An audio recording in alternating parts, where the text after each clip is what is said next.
Halo teman-teman, perkenalkan nama saya Muhammad Irwansyah. Pada kesempatan ini saya bersama kelompok saya sedang mengerjakan tugas sosiologi visual. Kelompok saya terdiri dari 6 orang. Yang pertama saya sendiri Muhammad Irwansyah, kemudian ada Furqon, ada Muhammad Fajar Satria, kemudian ada Muhammad Etnik, ada Renaldi, dan juga Miftah Rizky Bakhtiar. Oke, jadi teman-teman, dalam kesempatan ini kami ingin mengkaji atau meneliti tentang tema lingkungan dengan tema lingkungan polusi udara, begitu teman-teman.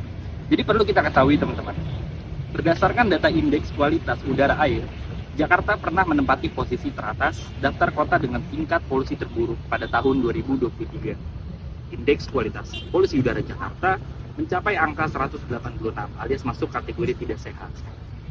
Jadi dalam hal ini kami beserta kelompok ingin mengkaji penelitian ini dengan menggunakan pendekatan metodologi visual dalam penelitian kualitatif yang menggunakan 2 tahap. Tahapnya itu apa aja sih teman-teman? Nah, yang pertama itu ada photo elicitation, kemudian ada photo voice. Nah, jadi apa sih sebetulnya itu photo elicitation atau photo voice dalam kajian metodologi visual penelitian kualitatif? Simak terus videonya sampai akhir. See you. Oke teman-teman, jadi photo elicitation itu apa sih? Jadi photo elicitation itu adalah jenis penelitian kualitatif yang menggunakan tampilan visual atau foto untuk informasi yang kemudian menghasilkan elicit atau makna dari informan tersebut. Contohnya, misalnya peneliti menggunakan foto untuk menggali informasi kepada informan pada saat wawancara. Kemudian ada photo voice. Photo voice itu apa sih teman-teman gitu kan? Photo voice itu adalah pendekatan yang memungkinkan orang atau informan untuk merekam perspektif mereka dan merefleksikannya dengan setting sosial mereka sendiri. Dalam hal ini, partisipan atau informan ingin dilibatkan secara langsung dalam penelitian. Contoh sederhananya gini teman-teman. Informan diberikan suatu kamera, kemudian mereka memotret atau memfoto tentang konteks sosial menurut perspektif mereka sendiri. Oke teman-teman, jadi gimana sih hasil analisis selanjutnya? Simak terus video kita sampai akhir. See you.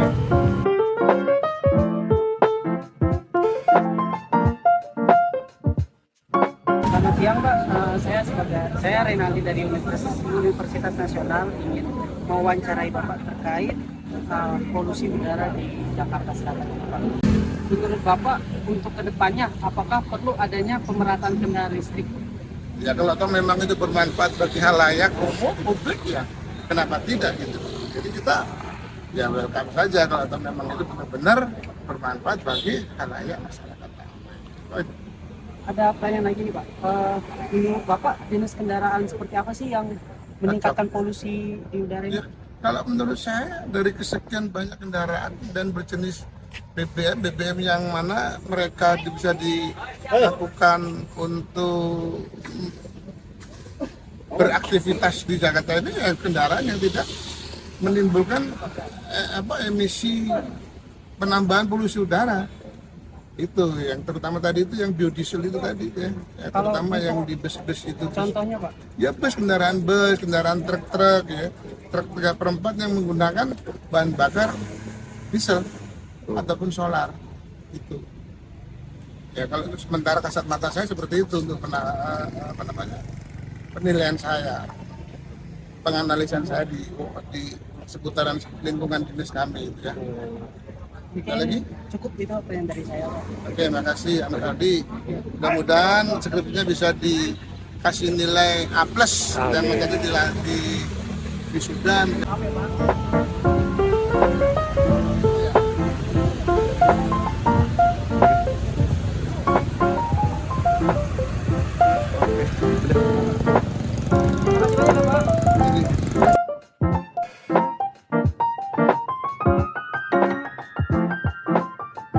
Jadi hasil dari wawancara kami terhadap aparat kepolisian di Jakarta Selatan yaitu Pak Anies, hasil analisis kami yaitu untuk saat ini kendaraan-kendaraan yang menggunakan bahan bakar minyak atau BBM tidak menjadi suatu permasalahan. Akan tetapi dengan meningkatnya jumlah kendaraan berbahan bakar minyak pada setiap tahunnya dapat menyebabkan polusi udara, terutama pada kendaraan-kendaraan yang menggunakan bahan bakar diesel atau solar. Karena kendaraan yang menggunakan bahan bakar tersebut mengeluarkan asap, kemudian kendaraan lebih banyak ketimbang pada kendaraan-kendaraan yang menggunakan bahan bakar seperti Pertamax dan Pertalite. Kemudian untuk kendaraan listrik, sebagai pihak kepolisian untuk saat ini belum mengetahui dampak dari penggunaan kendaraan tersebut karena yang memiliki kendaraan bermuatan listrik belum banyak. Akan tetapi dengan adanya kendaraan tersebut dapat mengurangi polusi yang telah terjadi di Jakarta untuk saat ini. Jadi untuk kedepannya apabila kendaraan listrik lebih baik daripada kendaraan berbahan bakar minyak, maka hal ini sangat bagus. Dari sekian banyak kendaraan jenis bahan bakar minyak,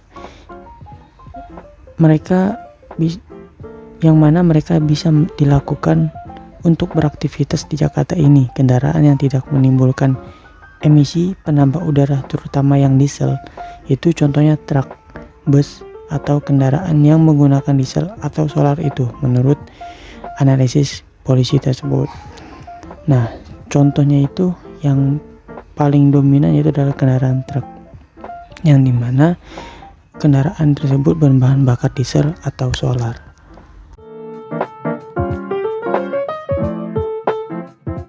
Nama saya Muhammad Satria dari Universitas Nasional. Bapak sendiri namanya siapa Pak? Rahmat. Pak Rahmat. Saya mau mewawancara terkait tentang polusi udara di Jakarta. Pertanyaan pertama tuh ada bagaimana tanggapan Bapak tentang polusi udara di Jakarta dan apa faktor yang paling dominan yang menyebabkan polusi di Jakarta ini? Bapak. Yang paling dominan itu ya motor sih, kebanyakan sih yang berasap. Motor mobil yang masih mengambil BBM ya? Mobil jarang yang berasap, tapi motor yang paling sering kita lihat. Menurut Bapak, apakah dengan menggunakan kendaraan listrik bisa membuat nyaman atau gimana? Kalau untuk rasa nyaman dari tempat duduknya itu ya kita ngerasain nyaman ya bisa, kalau nggak ngerasain nyaman ya bisa juga. Tergantung yang kita bawa, kalau yang kita bawa orangnya besar gimana? Jadi dari kendaraannya sendiri maksudnya lebih nyaman atau gimana? Lebih nyaman, jadi kita ngerasain tanpa ada getaran, tanpa ada suara, nggak keganggu orang di kampung kalau kita masuk kampung malam-malam. Nah, Menurut Bapak juga, apakah dengan perbedaan ketika menggunakan kendaraan listrik dan BBM? gimana? Bedanya menggunakan kendaraan listrik kayak gini sama yang BBM? Dari sisi positifnya atau negatifnya? Dua-duanya boleh. Kalau yang dari sisi positifnya udah saya sebutin, tanpa ada getaran, tanpa ada suara, tanpa penggantian, tanpa penggunaan oli. Jadi kita cuma menggunakan dengan listrik. Untuk negatifnya itu bisa menggunakan cuma berbahan jarak beberapa kilo aja. Satu baterai yang otomatis kita harus cari gantinya lagi. Tapi kalau yang pakai minyak, ya dia bisa jadi yang berasap lah, bisa jadi yang suaranya berisik lah, bisa jadi dengan getaran-getaran yang kuat lah. Seperti itu lah.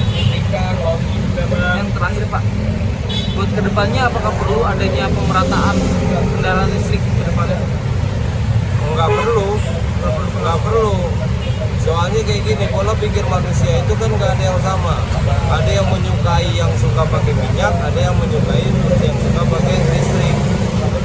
Jadi kita mengikuti alur aja. Kalau untuk mengurangi polusi, apakah perlu pemerataan dengan menggunakan kendaraan listrik? Pemerataannya itu ya kita tinggal model apa yang metode uji emisi itu aja juga udah bisa kan. Dengan cara menguranginya itu kalau misalnya memang ada yang menggunakan motor yang berasap itu langsung ditilang atau kena denda berapa, otomatis kan jadi hilang. Jadi dengan bukan berarti kita membuang, tapi kita mencegah.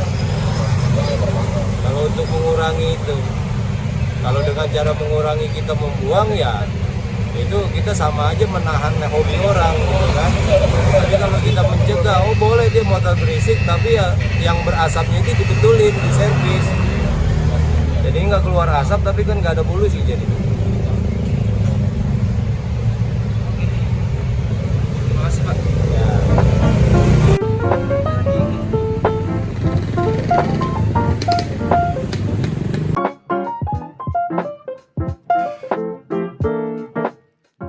Kesimpulan dari wawancara ini adalah, menurut narasumber, motor adalah penyebab polusi di Jakarta dan kendaraan BBM bisa untuk digunakan perjalanan jauh, sedangkan kendaraan listrik sedikit susah dikarenakan menggunakan baterai. Kendaraan listrik bisa mengurangi polusi di Jakarta dan kendaraan listrik lebih nyaman dibanding BBM karena tidak mengganggu masyarakat dengan tidak adanya suara serta mengurangi polusi. Dan menurut narasumber, pemerataan kendaraan listrik itu tidak perlu, melainkan dikenakan denda untuk penggunaan motor bahan bakar minyak. Karena kalau dilarang bisa menghalangi hobi orang itu sendiri. Terima kasih.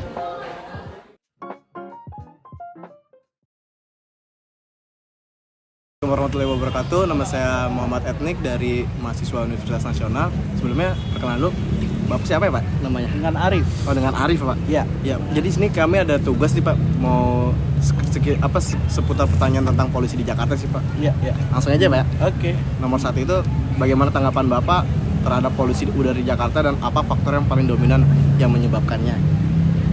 Sebenarnya kalau untuk faktor dominan sih, pertama memang polusi dari kendaraan ya, karena semakin banyak kendaraan di ibu kota ini semakin menyebar juga polusinya gitu loh. Tapi dengan langkah adanya beberapa pengalihan untuk untuk kendaraan itu sendiri, kayak macam akses untuk kendaraan umum sama kendaraan pribadi dipisahkan, agak sedikit mengurangi gitu loh. Kayak macam di sini kan polusinya sudah berkurang ya kan, gitu. Itu aja sih sebenarnya. Jadi memang ada sedikit bisa memilah lah untuk penempatan dari kendaraan itu sendiri gitu loh. Baik Pak. Gitu. Menurut Bapak jenis kendaraan seperti apa yang sangat berdampak pada peningkatan polusi udara di Jakarta? Kalau menurut saya sih, kalau untuk di Jakarta ini lebih dominan ini ya. Sekarang ini kayak macam mobil yang menggunakan solar ya. Oh, menggunakan solar. Iya, mobil Diesel solar, ya? diesel yang bertenaga diesel. Karena polusinya cukup lumayan gitu loh. Karena kalau untuk mobil-mobil yang bensin atau pertamax atau apa sekarang sudah lebih mengarah ke go green ya. Iya betul. Gitu. Lebih Yang go green. Jadi tingkat polusinya udah menjadi O2. Betul. Gitu loh. Tapi kalau untuk yang diesel ini kan masih jadi karbon dioksida. Gitu Mas. Oke. Menurut Bapak, apakah kendaraan listrik dapat mengurangi polusi? Untuk mengurangi polusi iya, tapi masih minim ya. Karena ya itu yang tadi saya bilang, tidak semua faktor bisa menggunakan fasilitas tersebut. Tidak semua kalangan masyarakat juga ya, Tidak semua kalangan masyarakat, masih kalangan-kalangan yang bisa dijangkau. Tapi buat kita atau masyarakat yang di bawah menengah ini kan agak berat, walaupun ada subsidi atau apa, tetap mereka berpikir untuk cari solusinya yang simple, yaitu kembali lagi pada saat kita mau upgrade, misalnya baterainya habis apa, itu banyak kendala. Itu aja sih Mas. Kalau menurut saya itu gitu loh Mas. Pertanyaan terakhir nih Pak, Ya. menurut Bapak kedepannya apakah perlu nih adanya pemerataan dari berbagai kalangan mengenai kendaraan listrik di depan gitu, ke depannya? Sebenarnya sih mau tidak mau, suka tidak suka, kita harus ngikutin teknologi. Betul. Iya kan? Mengikuti. Jadi kembali lagi kebijakan dari pemerintah itu sendiri, kalaupun misalnya mau dibuat untuk seperti menggunakan listrik untuk semua, mungkin lebih mengarah pada penjalurannya dulu. Untuk jalur listrik areanya sebelah sini, jalur yang minyak sebelah sini. Karena kalau dijadikan satu juga tetap tidak ada efek dampaknya. Makin ini juga makin kusut kalau menurut saya gitu loh. Dan efek dari polusinya malah imbasnya kena yang pakai itu juga, yang pakai listrik juga jadinya. Benar. Itu menurut saya ya Mas. Jadi perlu ya Pak ya? Perlu sih sebenarnya, perlu juga gitu loh. Cuman ya gitu tetap dipikirkan juga bagaimana caranya biar supaya rakyat semua bisa merasakan menggunakan Kendaraan listrik. Menggunakan fasilitas itu juga gitu ya kan. Baik itu misalnya ada subsidi atau misal dengan cara apapun lah gitu loh. Yang penting program dari pemerintah itu tetap kita tetap support ya kan. Itu sih kuncinya. Itu aja sih Mas kalau menurut saya. Yaudah, terima kasih banyak ya Pak. Sama-sama. Sekian.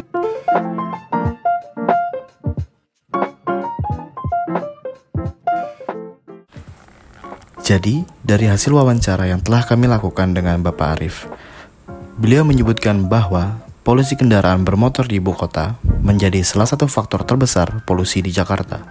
Polusi di Jakarta sudah mulai berkurang karena terintegrasinya kendaraan umum di ibu kota. Ada beberapa faktor kebutuhan yang menjadi landasan dari penggunaan BBM minyak di masyarakat. Di antaranya yaitu fleksibilitasnya. Oleh sebab itu juga, mengapa electric vehicle di Jakarta saat ini belum masif penggunaannya, dan dapat dianggap bahwa electric vehicle hanya untuk kalangan tertentu saja. Beliau juga menyebutkan bahwa jenis kendaraan mobil berbahan bakar solar atau diesel merupakan faktor terbesar polusi di Jakarta dibandingkan dengan mobil yang berbahan bakar bensin, yaitu Pertamax maupun Pertalite, karena mobil tersebut sudah mengedepankan konsep go green atau low emission, yang dimana tingkat polusi akan menjadi lebih rendah. Kendaraan listrik dianggap sebagai langkah untuk mengurangi polusi di Jakarta, yang dimana kendaraan bertenaga listrik tentunya sangat mengurangi efek polusi di Jakarta. Tetapi dalam penerapannya, kendaraan bertenaga listrik ini masih hanya untuk kalangan tertentu saja, yang dianggap bahwa harganya yang cukup mahal dan harga spare part yang cenderung lebih mahal juga. Selanjutnya, dalam pemerataan kendaraan listrik di Jakarta, bahwa dibutuhkan peran penting dari pemerintah untuk dapat merealisasikan kendaraan listrik di ibu kota, agar dari berbagai lapisan masyarakat dapat merasakan atau menggunakan kendaraan bertenaga listrik. Oke teman-teman, jadi gitu hasil pembahasan tentang analisis penggunaan bahan bakar berminyak dengan kendaraan listrik dengan menggunakan metodologi kajian visual, penelitian kualitatif yang menggunakan 2 tahap. Ya, tadi udah kita jelasin juga ada photo elicitation dan juga ada photo voice. Jadi kurang lebihnya seperti itulah penggambaran yang dapat kita jelaskan dari penelitian kita ini. Oke, sampai ketemu lagi dan thank you.